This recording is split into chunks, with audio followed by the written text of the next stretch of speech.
I decided I should have a great party scene in a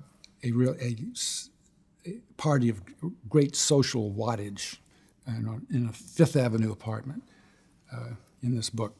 And I'd been to a number of parties like that, and so I said, at last I don't have to do any research for this. So I wrote this chapter, and then I read it over, and it was like a gossip column.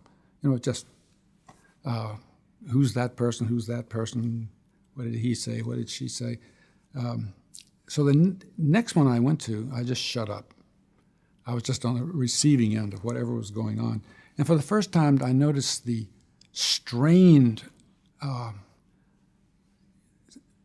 willfully raucous laughter that goes on at parties like that. People laugh in this frantic manner as if to say, see, I'm a part of all this. And I know it's funny, and I'm just having the time of my life because I fit in.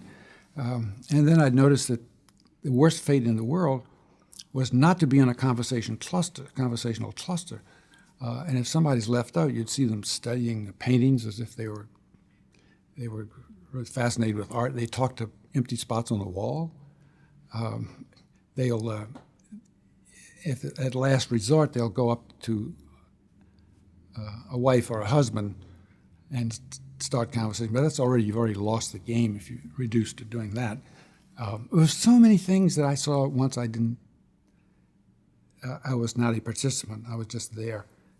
I noticed that at that time, and we're talking about the 1980s, in an apartment of great social wattage, there was never modern lighting. There were no downlighters, which is essentially industrial lighting.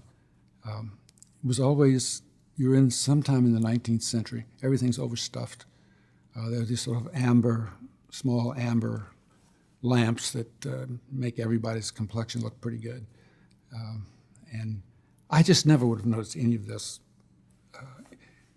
from my own experience. And I discovered that if my radar isn't on, if I haven't switched it on, I don't notice any more than anybody else does.